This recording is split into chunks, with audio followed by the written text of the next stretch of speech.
This conference will now be recorded. Okay. The time being 7:05 p.m., I'd like to call the December 16th meeting of the Tilton Budget Committee to order. Before we get started, please mute your microphone during the meeting unless you want to speak. Otherwise, background noise will, oops, I just lost it again. Okay. Will interfere with the meeting. As chair of this meeting, due to the COVID-19 coronavirus crisis, in accordance with Governor Sununu's Emergency Order Number 12, pursuant to Executive Order 2020-04, the board is authorized to meet electronically, and these reasons shall be reflected in the minutes. Please note that there is no physical location to observe and listen contemporaneously to the meeting, which was authorized pursuant to the Governor's Emergency Order. However, in accordance with the emergency order, this is to confirm that A, we are providing public access to the meeting by telephone. Members of the public wishing to attend this meeting electronically may call the conference call number found on our website at tiltonnewhampshire.org under meeting schedule and agendas for this meeting. B, additional public access by video or other electronic means will be available as follows. We are using the GoToMeeting platform for this electronic meeting. All members of the board have the ability to communicate contemporaneously during this meeting through this platform, and the public has access to the contemporaneously listen and, if necessary, participate remotely using your smartphone, tablet, or computer or phone at the address found at the website at tiltonnewhampshire.org under meeting schedule and agendas. C, we are providing public notice of the necessary information for accessing the meeting. We previously gave notice to the public of how to access the meeting via telephone conference and by GoToMeeting, and instructions are provided on the Tilton Town website at tiltonnewhampshire.org and at the town kiosk. D, we are providing a mechanism for the public to alert the public body during the meeting that a member of the public wishes to speak or be recognized during any public comment or public hearing. If you are a member of the public listening in and have questions, please write your questions down, and at the end of each agenda item, I will ask if there are any questions from the public before we move on to the next agenda item. Please state your name and address and then ask your question. E, we are providing a mechanism for the public to alert the public body during the meeting if there are problems with access. If anybody has a problem, please email web@tiltonNH.org, which will be monitored during the meeting. F, we will adjourn the meeting if the public is unable to access the meeting. In the event the public is unable to access the meeting, we will adjourn the meeting, have it rescheduled at that time. Please note that all votes that are taken during this meeting shall be done by roll call vote. Let's start the meeting by taking a roll call attendance. When each member states their presence, also please state whether there is anyone in the room with you during the meeting, which is required under the right to know law. Given the unusual circumstances, we will dispense with the Pledge of Allegiance. Okay, I can't see anybody, so I will start. Bill Lawrence, present. And just maybe go around from left to right, if you're watching. Catherine Dawson, present. Pat Constantino, present, one other person in the room. Ted Gargano, present, alone.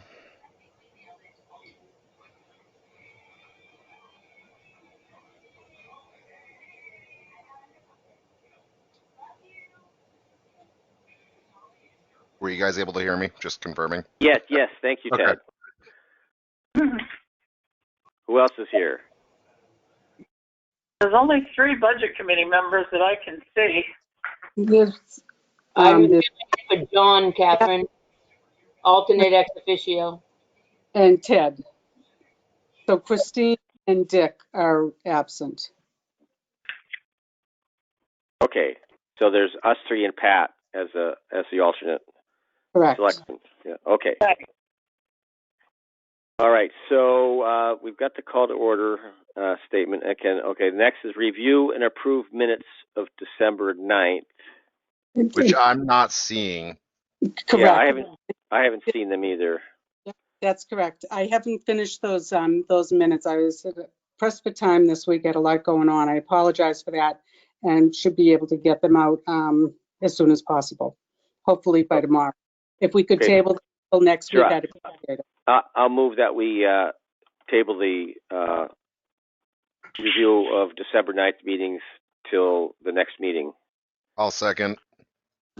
Second, Ted. All in favor? Roll call. Aye. Bill, yes. Constantino, yes. yes. Constantino, yes. Ted, yes. Great. It's unanimous. Thank you. Thank you. Okay, now we are going to finance report updates. Is that with Tim? Yes.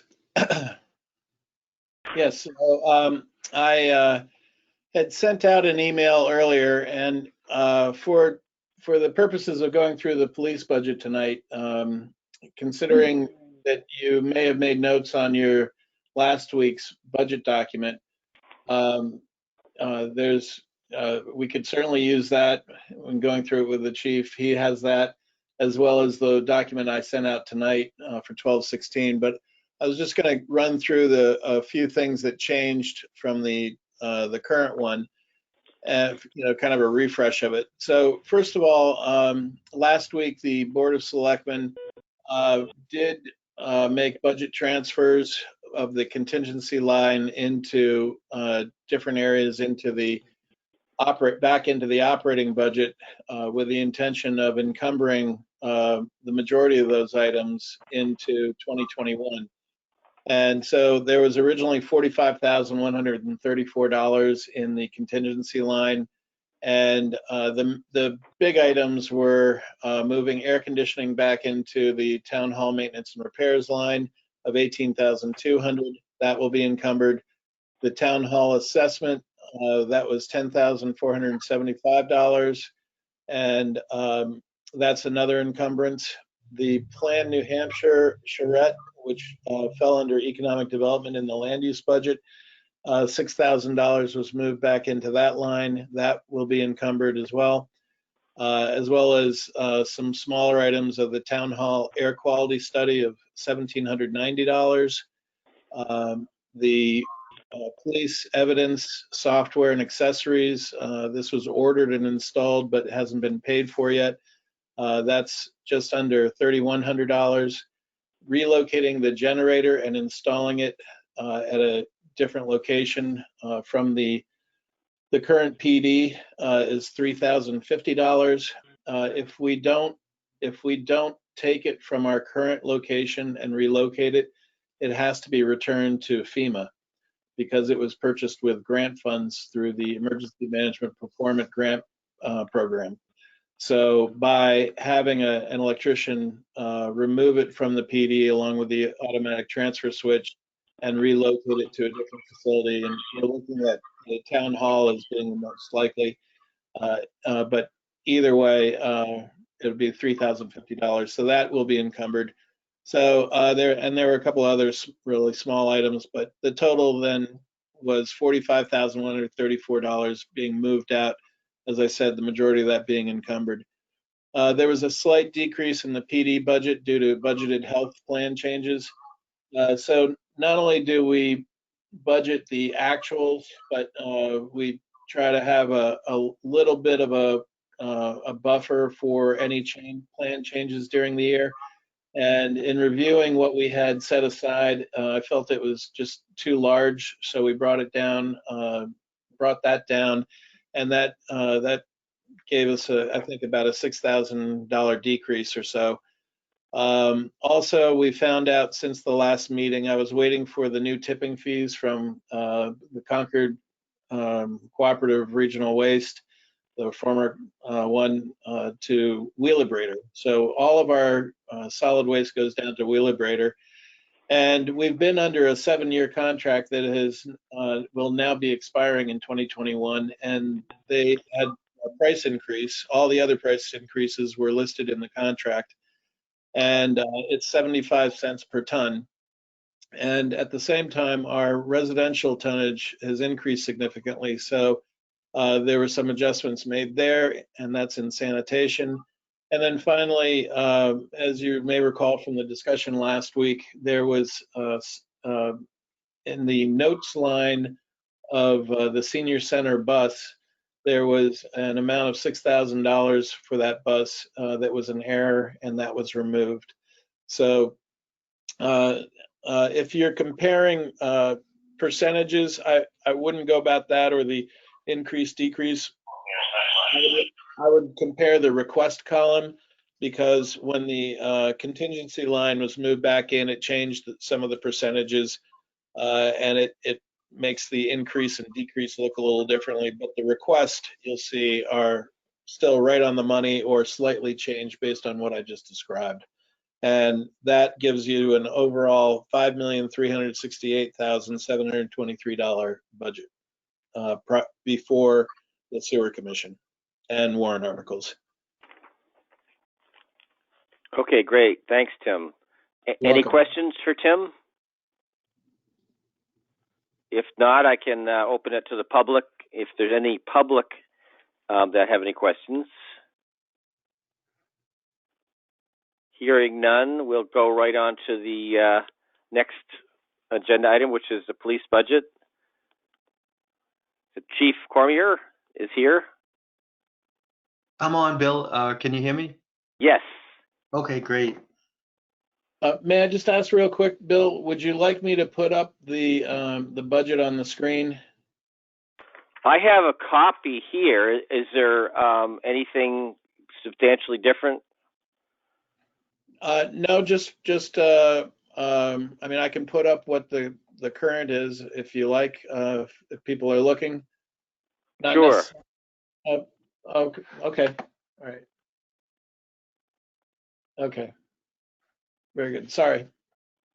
Okay, I can't see it, but that's all right.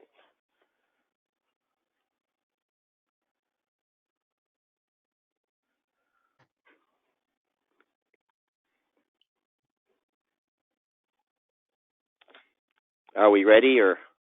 Yeah.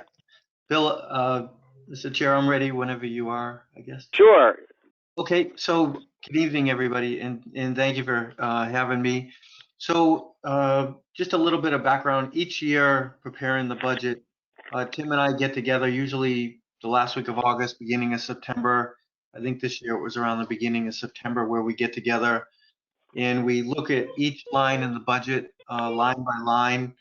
And we look at usually the last 3 to 5 years and see where each line is. We try to make sure that there's enough in there to cover what we need for the year. But with each line, we also look for opportunities to reduce them too. And every year has its challenges. And in this year, for us, we had 2 challenges. One, we knew we were going to have some increased building costs with the new station, in the way of janitorial, electricity, and heat. So we kind of went into the budget building process knowing that. So I already went into the budget kind of knowing that I wanted to try and make some cuts. Usually every year, I try to at least not exceed a flat budget, but keep it as level funded as possible. But we knew this year we were going to have some increases with the new building in the way of those utility costs. And so the other thing that we've been dealing with this year, obviously everyone is COVID.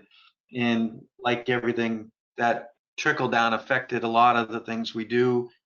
It affected different parts of my budget throughout the year. And so it's been a challenge. I think we were able to hold most of the lines, and right now I'm at 96%. But I'll start to go down the lines, and if any questions come up, certainly just let me know. The officers' wages are right on track. We didn't have any significant changes there this year. How many officers do we have, Bob? So right now we have 16 sworn full-time and then 2 part-time. Okay. And so that's everyone, including me, from the top down. You know, at the last town meeting, we picked up that extra officer, and he's doing well. He's in patrol, and he was a great addition to the department. And so we are over, going down the lines. The next one is overtime. We're a little over there. We had some challenges. We had you know, we had people that had to stay home and take care of loved ones that are sick. We had a lot of officers and staff trying to deal with their kids that were learning remotely. We also had several significant emergencies this year. You know, we had a fatal. We had a couple of death resulting cases, and those all mean you know, mandatory call in for detectives and that sort of thing.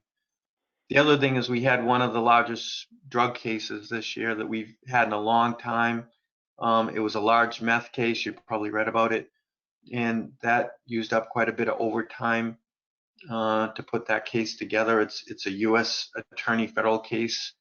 We actually had a couple of those U.S. Attorney federal cases, which not only required, you know, hours and hours and hours of investigation, but then court time in federal court down in Concord.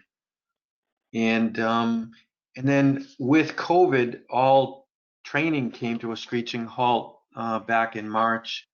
And really, there wasn't anything available in the way of training right up and mostly through the summer, which made it difficult for us because normally we can spread out a lot of the training that we do throughout the whole year. But because of COVID, it kind of compressed it all into the last quarter.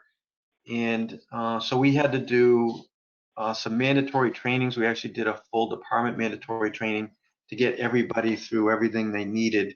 And again, normally we could kind of spread that out throughout the year to minimize overtime. But this year we didn't have that luxury with COVID because, you know, there were times where they didn't even feel it would be safe to bring several people into a room for training. You know, we had closed down the building, closed down the lobby a couple times. And so it was just a challenging year to kind of deal with that. We had a fair amount of court time in the last quarter. Again, normally we can spread that out, but the courts actually closed for the first half of the year. We didn't even start doing grand jury indictments until October. So it just made it difficult to try and forecast some of those changes due to COVID. And it really made it hard for me with some of the overtime. Moving down, the next line is office supplies. Or let me back up a little bit there. You'll see salary, holiday, merit, raise pool, and support staff and part-time wages. Those were all right on track for me, pretty close. The next one that kind of went up a little bit was grant expenses. And we had some grant expenses that we were able to charge relative to some of our drug cases, our larger drug cases. And then also we had Tim, and I believe you had put some grant expenses in there if you want to pick up on that line 140 with me. What is a grant expense? So when we apply for a grant, we have to show both the revenue and the expense, and we're not allowed to net them out. So there would be grant revenue on our revenue sheet, and then the expense would be you know, somewhere within the operating budget. What you see here with the $55,776 for 2020, the majority of that, and the chief's correct, you know, we've had a lot of smaller grants that we've done. So essentially all of this expense is offset by revenue. And the majority of this was for a stipend that was done, 2 stipends that were paid to all the first responding officers as a result of the CARES grant. Okay. Yeah, so again, it's just another one of those lines that I think we typically don't see that much grant money put back in or reimbursed, but they did put out a stipend relative to COVID. And we also had some, because that meth case was so large, we were able to take advantage of some DEA grant money to help offset the investigation. So, and that is in there as well.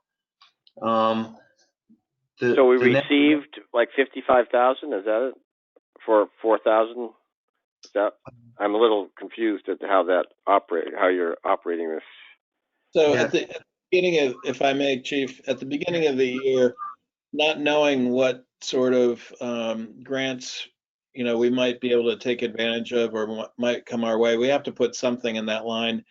And as you can see, the 5-year average has been about 9,000. 3-year average was 13.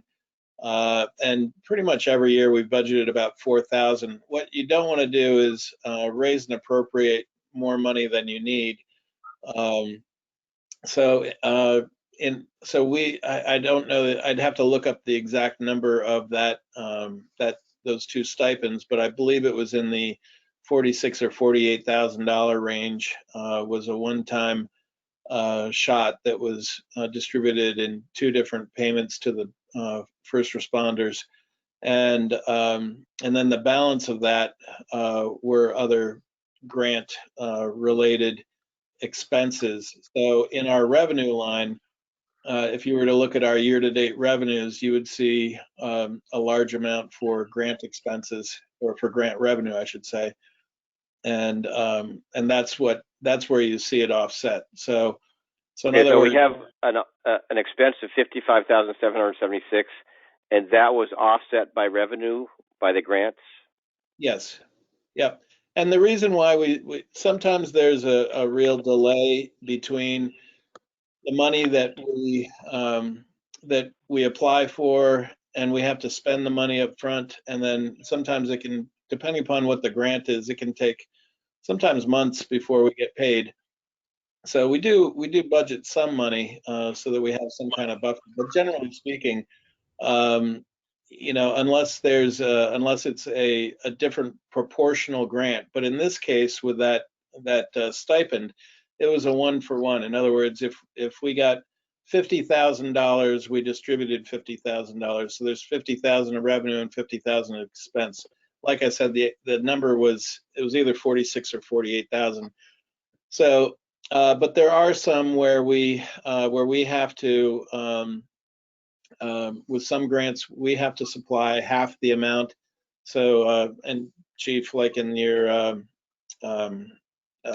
bulletproof vests, your things of that sort, we get a 50% grant on those. So we have to put out some money. That's not budgeted in this particular line. That's under uniforms, but there are some grants where we have to spend some money, some town money, and then we're getting some type of offset. It's not necessarily a 1-for-1, but that's what this line is all about. Okay, thanks. Thank you, Tim. So in moving down the lines, FICA, Medicare, life, disability, group 1, group 2, health and dental, we did see some increases there. And the larger of the increases was group 2 and also group 1 in health. And so Retirement. in retirement as well. Yep. Retirement group 1 and retirement group 2. And then also health. And I think, Tim, you had adjusted those numbers before the meeting. Right. What does it mean by group 1 and group 2? Sure. So the easiest way to explain it is all the sworn people are group 2, like police and firefighters are all group 2. And then all the support staff, like dispatchers, administrative staff, and the fire, they're all group 1. And the rates are a little bit different, and the plans are a little bit different. Okay, great, thanks. You're welcome. Um, uh, Coming down the lines, underneath those are office supplies. And looking at my office supplies, one of the things that, again, we saw an increase due to COVID is I just found that we were constantly having to get cleaning supplies to keep the police station clean, to keep the cars clean, to disinfect the cars. So a lot of the supplies that we got, Lisa got, would be put into that office supply line, whether she was going to Walmart or Staples or wherever. And we found, like everybody, from week to week, from March to August, we were scrambling to find cleaning supplies. And so again, it's just one of those things that brought that line up a little bit. The next one is my prosecutor line, and he attended some training that probably was just enough to put that over. And he also had an increase in one of his associations that he has to become a member of, to be an attorney and prosecute for us. We did order, coming down the lines. Some of our dues went up this year slightly. Postage was about the same, and then printing, we did have some printing this year that we don't normally see in the way of flyers. And I know that not every year, but every couple of years, we'll get some badge stickers for the kids, those sorts of things. And then Lisa also ordered parking stickers here, and we went with a whole new type of parking sticker. So, they would be easy to read. It's got the year on them. And so there was some expenses there that we don't usually have in printing every year, which put it, just over a little bit. Coming down the rest of the lines, I think we're pretty much on target. Equipment, maintenance, and repairs is gonna finish out right on target. PD advertising, we haven't had to use that line this year. We keep a little bit in there if we, for some reason, did have to advertise for a position, but this year we didn't. Miscellaneous expenses, that's down this year for me. We didn't have a lot. Electricity and heat are doing well. We're actually down in heat. We're under budget there. Water and sewer, we're on target to finish where we thought we would be. And janitorial supplies, right now I'm at 92%. I think these would be the janitorial company that comes in. Service and supplies, that's our cleaning company. We didn't obviously do anything with building improvements because we're hoping not to have to do that moving into a new building. Now, there's a big increase in electricity. I think, Tim, didn't you talk about that before in the department request? Yes. Yeah. So if both that and heat, and then also the maintenance. So we have, it's a sealed building. The new building is a sealed building with all kinds of air handlers and HVAC investment. I think I mentioned before, somewhere in the $550,000 worth of equipment up in the attic areas, and the engineers that spec this for the building ran through a study based on police department usage.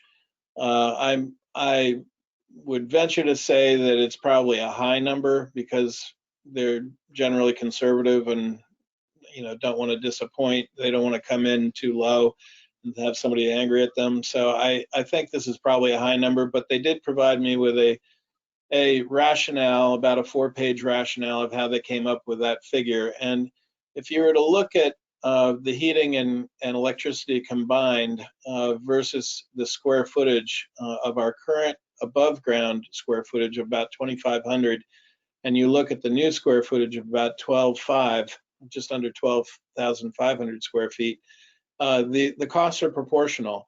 So we're about 8 times what the 5 times what the About 6 times, yeah. 5 or 6 times what our prior costs were.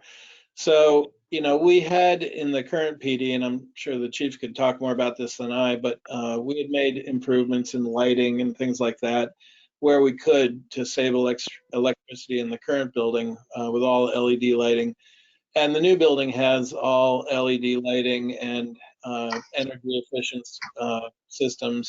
So I'm hoping that this is going to be a high watermark, but obviously we're really not going to know until we've been in there a year and gotten through it. But part of that in that building maintenance line, you see there's $5,788.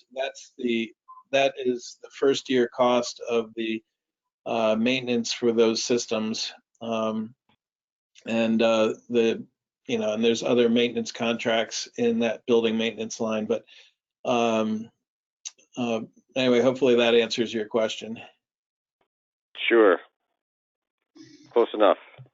Okay. Thank you, Tim. Yeah, we're hoping with everything being LED and hopefully sensors on lights that have them power down when they're not in use, those kind of things. We've been pretty efficient here with this building, and so I think if we keep doing the same things in those buildings, we'll be able to bring those costs down for sure. Moving down my lines, new uniforms is down, and I think predominantly that, again, with COVID, we didn't want to go down there for a while. It was actually closed. And so, I think officers tried to stay close to the building, close to their family, and for a lot of reasons, people didn't go down and get new ones. But not getting new ones, we going out on these calls and being around people all the time, like police and firefighters have to be in our business. They wanted to get them clean more. And I think not knowing what the virus could do and if it attached itself to the uniforms, people didn't want to bring it home. And so I saw a little bit of an increase in our dry cleaning this year, but I really attribute it to, for the most part, the pandemic. And I think people just being cautious. Couldn't you just all go undercover? Yeah, I know. Just joking. I have a question on that. Yeah, go ahead. Chief, you talk about the disinfecting the cruisers and so on and so forth, and now you're bringing up the extra money in the 2020 bill, which we should really be talking about the 2021 budget. But now that you brought it up, you're talking about the cleaning bill for the 2020 and the extra money you spent on that because of COVID. Did you ever submit that as a COVID expense because we're being reimbursed for COVID expenses? We did. Thank you, Pat. So the captain tracked all that separately, and I believe he forwarded off to Tim. Tim, I would imagine you got it from the captain at one point. Well, there was a list. I don't recall it being specifically uniform cleaning, but in the end, we ended up using different eligibility for our total COVID amount that we were eligible for. We used different criteria in the end, but and keep in mind that that the increase for 2021 is because of the additional people that are eligible for dry cleaning. Right. It's not COVID, and we keep blaming it on COVID. That's my point. Thank you. Yeah, it's the additional. You've got additional people there in 2021, so that's what accounts for that. And then moving down the lines, we actually did fairly well with fuel. We're at 73%. And I think obviously we did slow down some of our activity during the height of COVID. And, during when the pandemic's at its height, they recommend police and fire basically hunker down and just try to respond to the stuff that you have to. And in the beginning of the pandemic, we weren't quite sure what it would do. And so a lot of police departments, went to a response mode versus being proactive. And I think, some of those things factor in too. But needless to say, I think we were able to keep our fuel down this year, and it's a good thing when we can. And then coming down, vehicle maintenance, again, highway department's been super efficient keeping our fleet running and doing a great job at it. And Hey, I Chief, think, yeah, go ahead. can I just ask a quick question on the gas diesel? So when Kevin was before the budget committee, he actually reduced his line slightly. Of course, none of us have a crystal ball as to what fuel costs are going to be, but are you going to stick with that 23,000? Keeping in mind that we still have another month to go in that unaudited expense for 2020. Are you still going to maintain the 23,000 for 2021? I think when we looked at the average back in September, we felt like that was a good safe number, Tim. But I just wanted to yeah, I'd like to, we may be able to take it back a little bit, but I'd like to see where December finishes up. And I without a crystal ball for next year, I'm not sure how busy we'll be, what the activity level will be, and gas prices, I guess.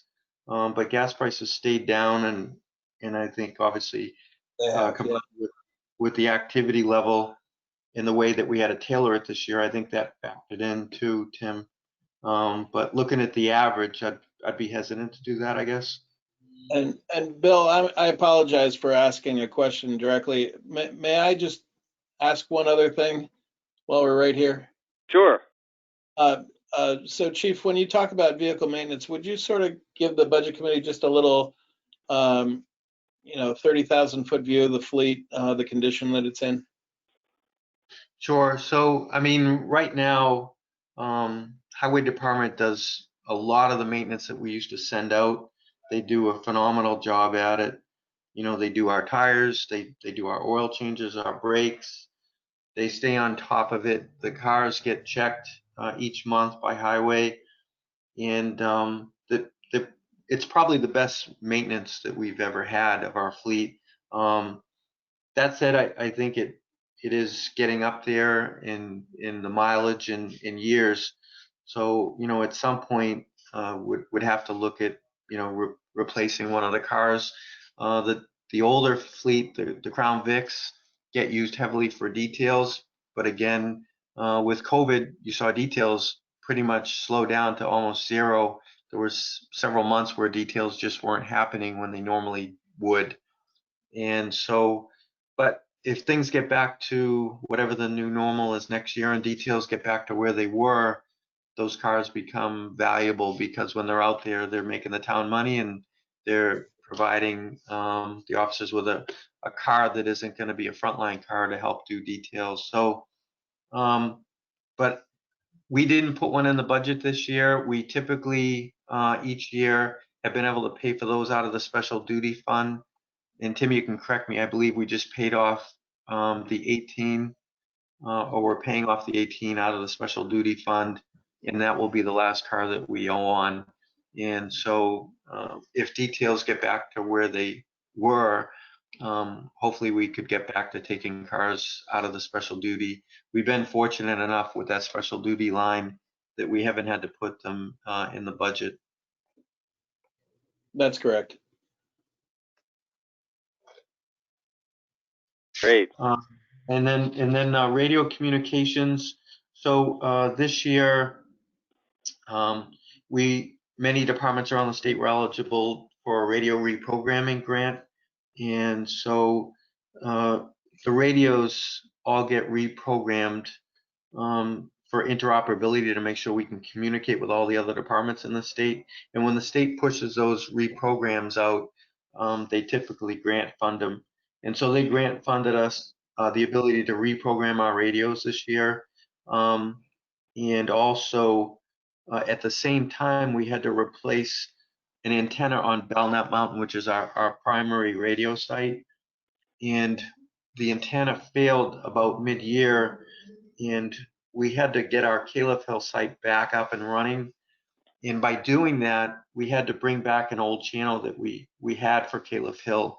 And so the timing of that radio reprogramming grant was perfect because it actually saved us about $1,300 in reprogramming fees, because we were able to add that Caleb Hill channel back in and make it part of the reprogramming grant that was out there. So it all kind of worked out in our favor. But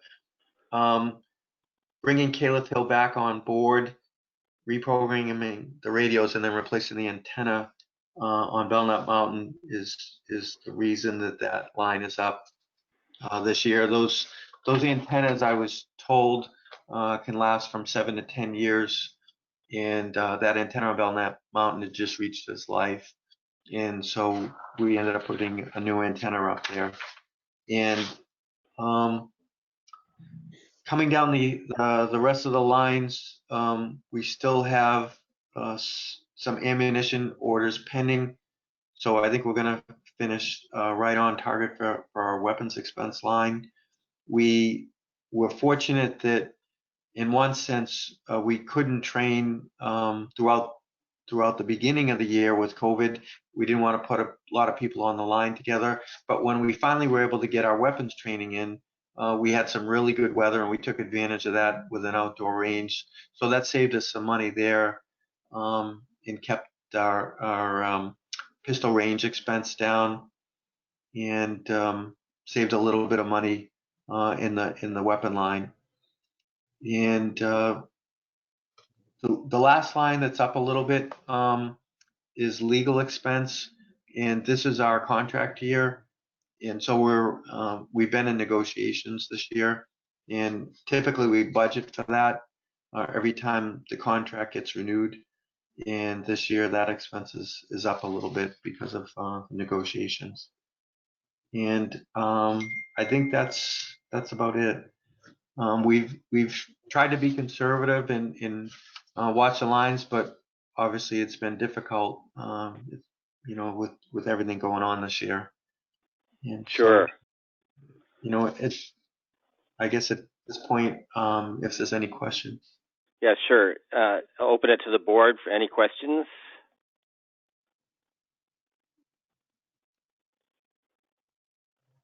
If there's no questions for the board, I can open it to the public. If there's any public that has any questions.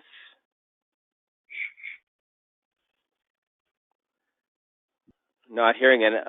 The only thing I have a question, Bob, and it's really more of a perspective thing. There's that study that shows Tilton having the highest per capita cost for police. Could you just give us, the board, a perspective on why that is? Sure. So, I get asked that question quite a bit.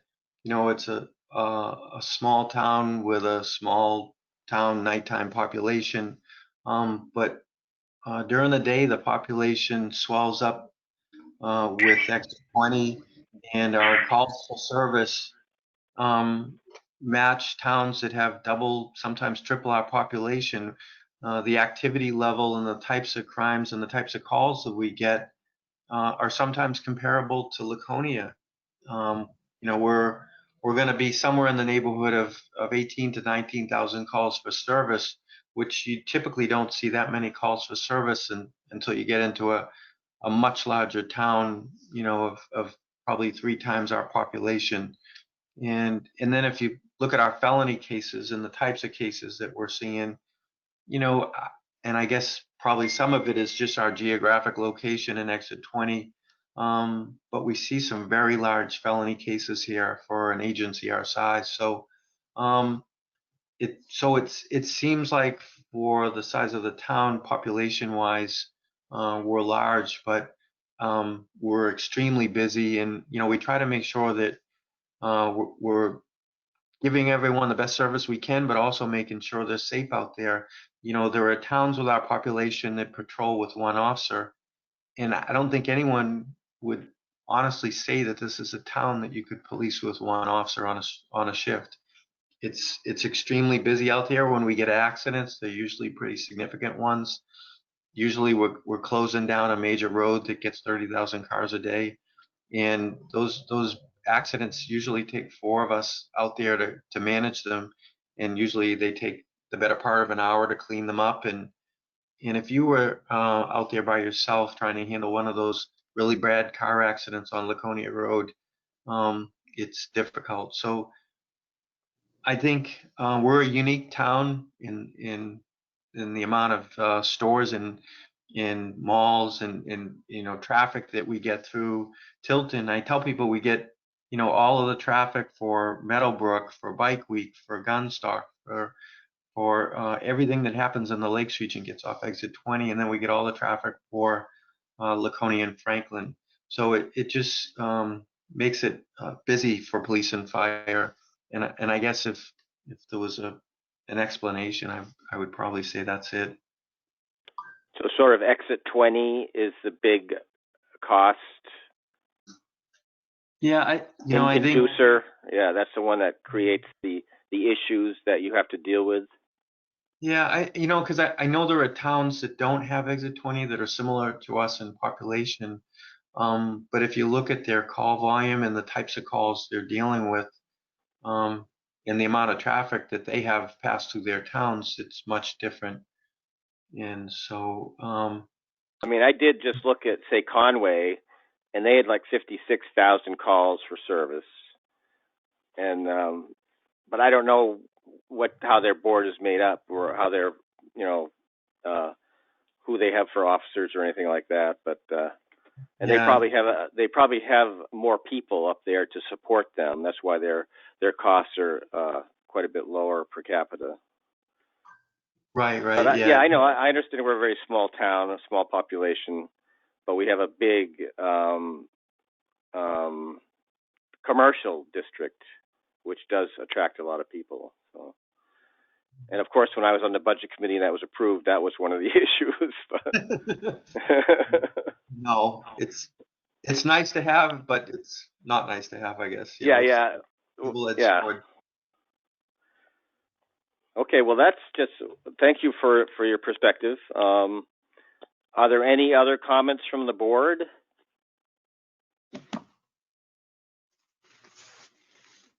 Or public?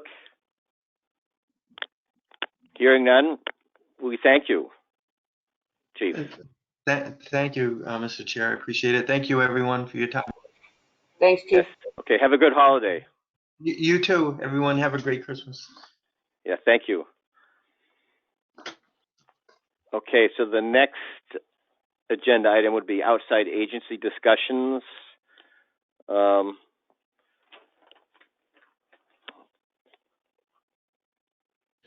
Where were we at this? I don't have the minutes. Excuse me, Bill, would you need me for this portion of the discussion? Pardon me? No, we probably don't need you, Tim, unless you'd like to, anything else you'd like to say? No, I'd always like to listen, but there's an event going on at my house, so I'd like to really take part in that if I could. And definitely. Great. Thank you. Thank you, Tim. Okay. Good night. Bye-bye. Pat's going to be in charge of the meeting now. Pardon me? Okay.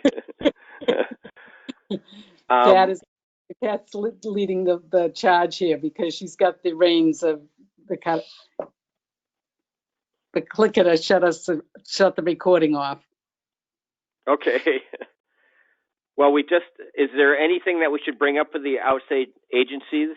Yes, Bill, if I. Hello? I'm sorry, I'm talking to a muted mic. Okay. Catherine sent an email to the to everybody, I believe. I think I just saw that, yeah. Yeah, that said that we did pass New Beginnings on the 4th of November for zero amount, Catherine. I didn't go back to look at it. So that was the only other one that I didn't capture. Last week I said that I we didn't capture the votes on that, but actually I'd skipped a page in my notes and went back and found that in my notes for those other three. So those four are voted 0, and that is reflected on the spreadsheet that I sent out shortly before the meeting started. Okay, great.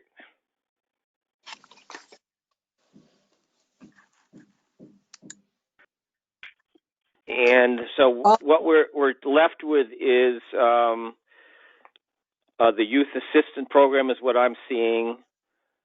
I'd make a motion to fund them at their request of $48,251. I'll second. Second, Catherine, yeah.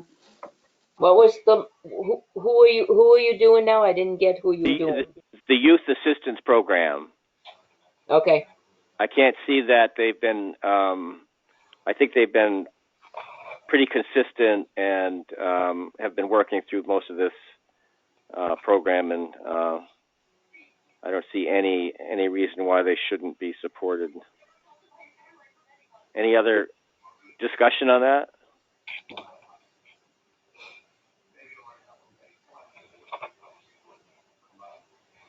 If not, all those in favor? I'll start. Bill Lawrence, aye. Dawson, yes. Constantino, yes. Ted Gargano, yes. Okay, great. That's unanimous. The next one is that I had was the Pines Community Center.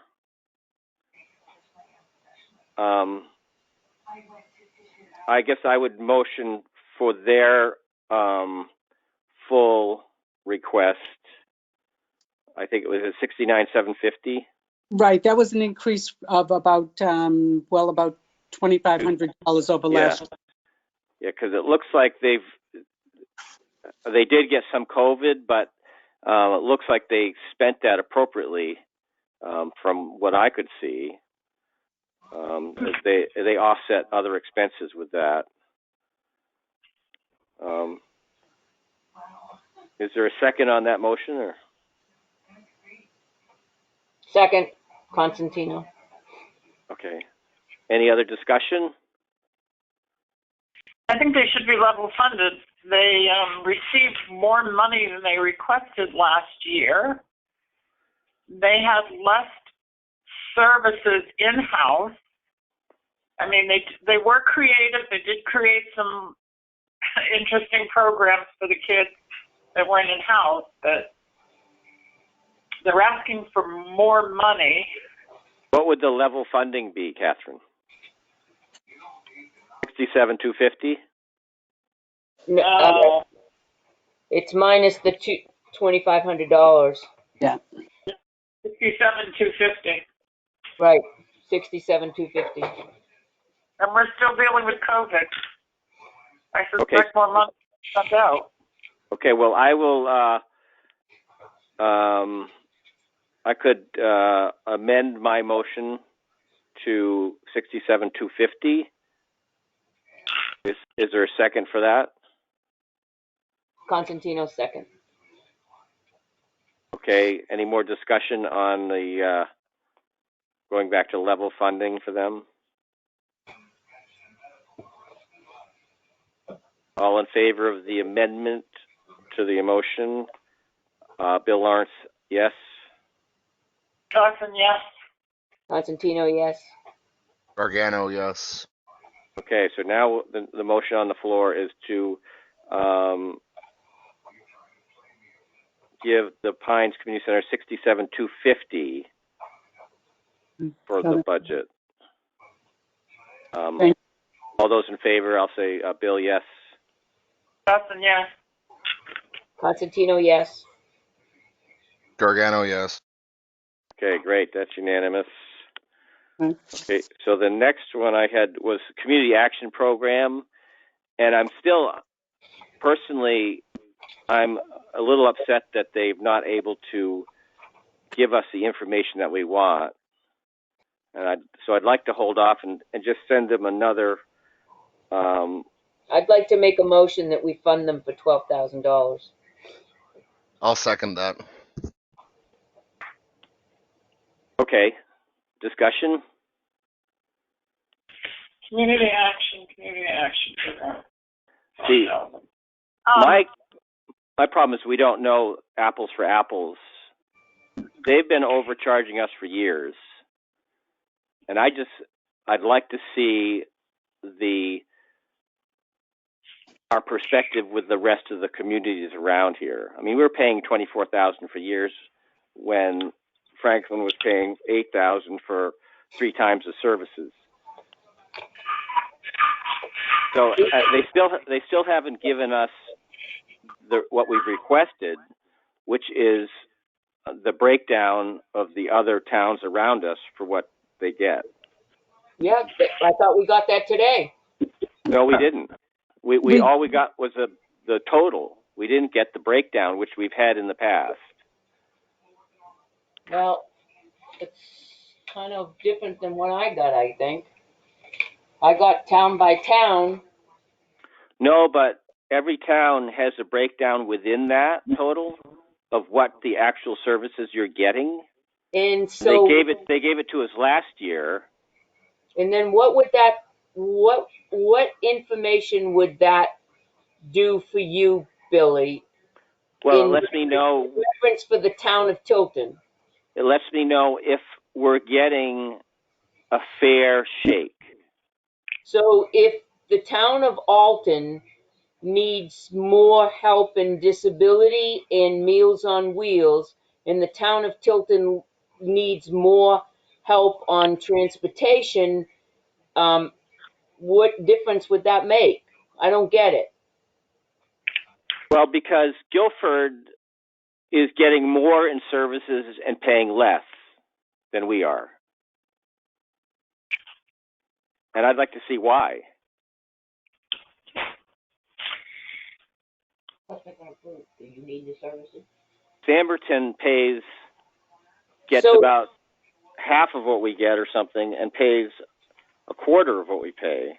So let me ask you this. I just want to look at the breakdown of that. So for the $12,000 that they're asking, have we ever been denied has anybody ever been denied a service in the town of Tilton? Ever? Do we know? That's not the point. Well, yeah, it is the point. No, it isn't. They'll never deny us. They say that we don't have to give them any money and they won't deny us. They've told us that at the meeting. What I'd like to see is that when they sent us their request, they sent us a sheet that broke down like heating, Meals on Wheels, weatherization. They broke all that down. And last year, they did that for all the towns around us too. And then we understood why the towns are paying for those services. But now I don't know. They sort of refused to show us that breakdown, which I would like to see. Bill, it might be helpful if I can get a copy of what they've given to us in the past. I think that might make it easier for her to give us what you're requesting. I think she's been very cooperative.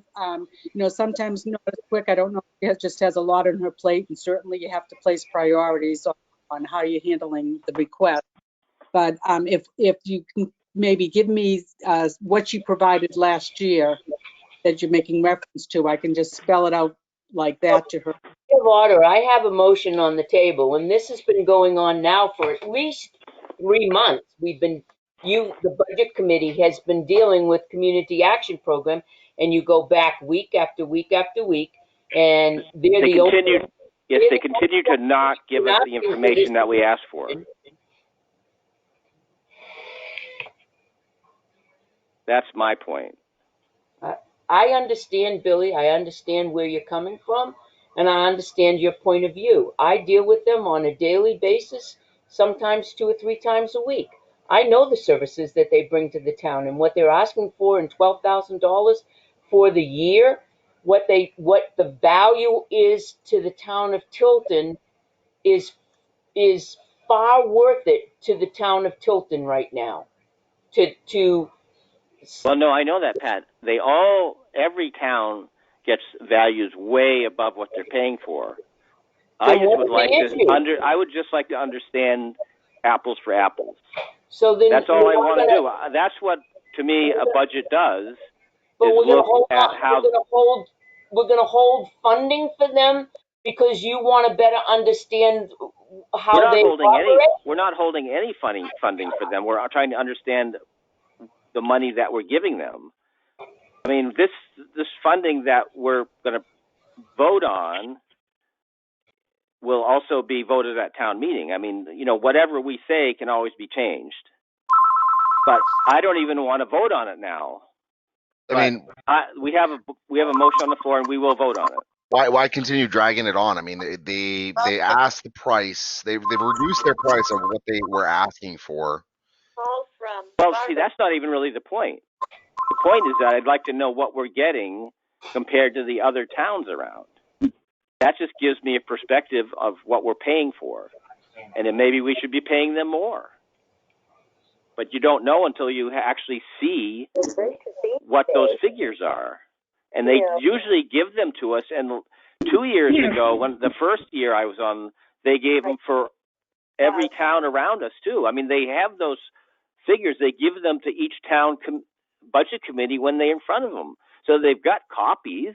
All they have to do is give us a copy of those towns that are around us. It's so simple. And I don't know why that's such a big hassle. They've done it before.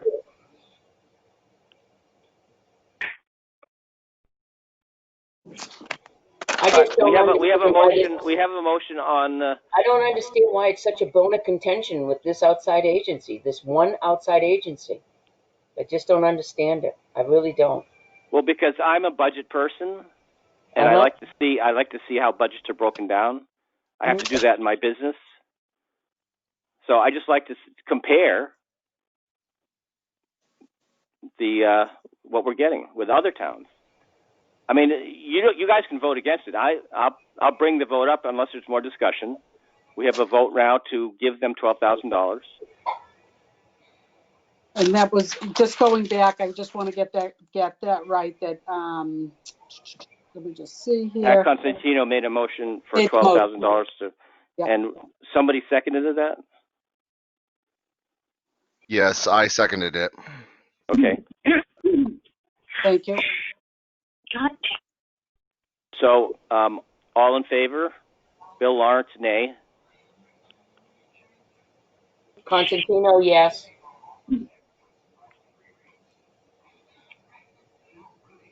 Ted Gargano, yes.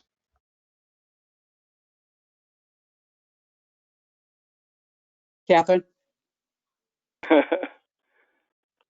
Hey, hello? Catherine, you there? I see her on the Billy? Yes. Oh, yeah. So I've been trying to speak for the past 20 minutes, and I know okay. you're phone. What happened? But I don't know. I'm muted again. Okay, now we hear you. Oh, thank God. Okay. It's telling me I'm muted. So I'm inclined to vote in favor of CAP. The service that they're providing us, they do our senior center. We have a woman there that, does the programs for us. The $12,000 more than pays for that. However, it has been something that's been under discussion. The budget committee did ask them for information that they have not provided. So I would have been more inclined to not vote tonight and let it go until the next meeting so that Christine and the others can weigh in on it, because it has been a big discussion. But I will say I'm inclined to vote yes to them. Well, it's right now. It's me, nay, Pat, yes, Ted, yes, and it's up to you. All right, I'm going to vote nay so that we can have that discussion or continue the discussion and get that information from them. Great. So it's a draw. Motion fails. What is our next meeting? date? You don't have anything scheduled for the rest of December, which would, 7 days from today would be the 23rd. A couple of days before Christmas, if that becomes an option. Or You're breaking up on me, Janice. I do can't you really want to do hear anything you. until in December? I can't really hear you right now. Sorry, I said, let me try this. Can you hear me now? Okay, now I can hear you. Okay. We do not have anything else scheduled for December. The options would be, if you wanted to stay on the Wednesday night, the 23rd or the 30th are remaining in December. And what do we need to do? We need to figure out cap finally, and we have to talk to Lockmere Water.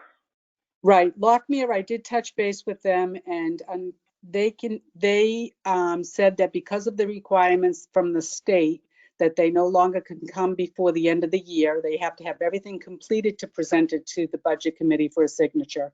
So that the earliest that they could come would be the beginning of January, because they have to close out their year for that, whatever that form is that they have to present. So I left it with them that once they get to that point, we can reconnect and get them on the schedule as soon as possible. So it seems to me that we could just wrap pretty much everything up on an early meeting in January. True. We do have, and Catherine, correct me, Parks should come in and Sewer has to come in. Sewer can come in, I just have to speak with Johanna to give her a date. Just waiting to hear if when they're ready. They had a meeting last night apparently, but I haven't spoken to her. I think Tim can take care of Parks. I'm sorry, who? Tim Pearson. Okay. I think I talked to Bob, and he said he didn't mind if Tim wanted to address that. So then we just have Sewer, which is just a pass-through, right? Mm-hmm. Yep. And Lockmere, which is also kind of a pass-through. Mm-hmm. And then we'll just yell at each other about CA cap. Well, we have a few there. We need to approve the overall budget, which includes Lakes Region Planning, Bird Shield Kennel, those kind of things. But we haven't really discussed or accepted. We haven't created our budget as far as what we've been presented that the selectmen are talking about. Okay. How far are these selectmen into their budget? We're talking about our budget Thursday. Thank you.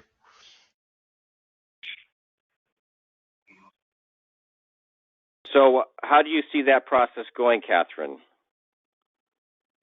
Well, I have some red flags all over mine. Okay. Well, I'd like to see some cut.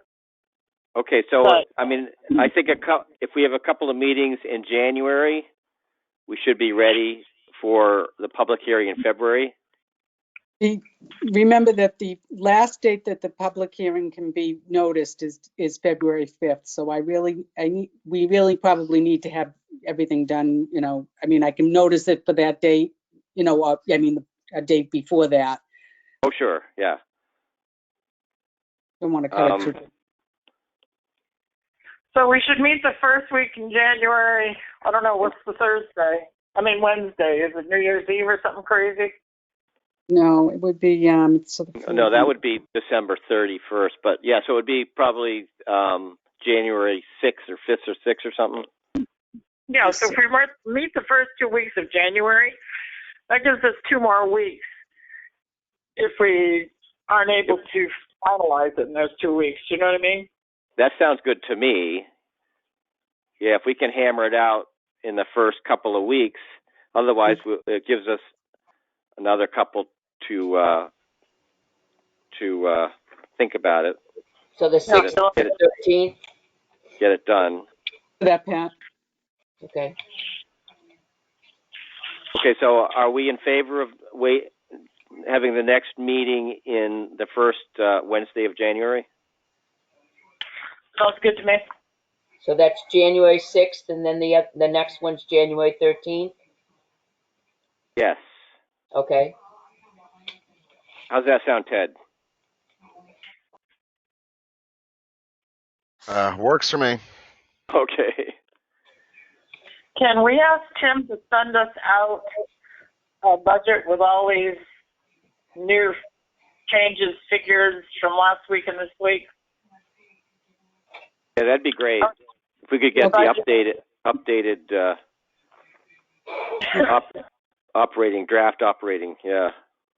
Yeah, that should show us the expenditures up to date, more up to date, I should say. Right.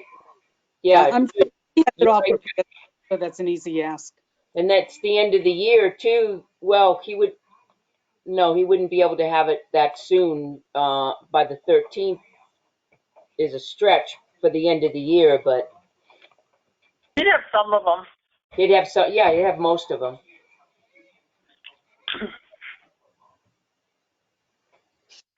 Okay, well, We can always ask. sure. Might as well ask him, yeah.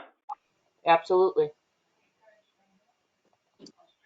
Okay, is there any other business? Mm-mm. The Good. only thing, I think everyone should have a great holiday. Same to Oh, you, Billy. Billy. Okay, and anybody want to make an adjournment motion? I'll I make think to adjourn. Happy holiday, everyone. I'll second. Happy holiday. Happy holidays. Thank you. Joining at 8:17. there a roll call on that? Okay, yeah, Bill, yes. Constantino, yes. Gargano, yes. I'll stop the recording, Janice. No, Kevin. Good night. Good night. Yeah. Yeah. Good night, everyone. Bye.